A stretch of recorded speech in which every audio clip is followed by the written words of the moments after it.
hernede i dag? Altså dem, som ikke har kommet hernede i dag, de har jo simpelthen gået glip af at se, hvordan at de tre naturfag, de kan arbejde sammen, uden at man går ind og ser, at det her det er geografi, biologi eller fysik, kemi. Men de blev præsenteret for 2 emner og nogle 2 gange praktiske opgaver, hvor de kunne se sig selv i alle 3 fag. Det var energi det ene, og det andet var bæredygtighed. Og de har så arbejdet med at se på, hvordan en burger, hvordan den var opbygget. De så på, hvordan de kunne omsætte energi ved hjælp af lys og stearinlys og vand, som de sugede op i et glas. Men der var ikke nogen, der sagde, det her det er jo fysik, det her det er geografi, det er biologi, men alle 3 fag kunne se sig selv i det. Jamen, de blev præsenteret for en skabelon for hvordan at vi har arbejdet med de 2 grupper omkring et naturfagligt projektforløb.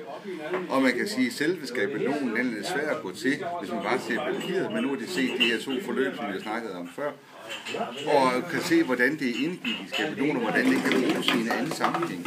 Så de blev også bedt om simpelthen at komme med nogle nye idéer til, hvordan man kunne arbejde med et projektforløb, naturfagligt projektforløb.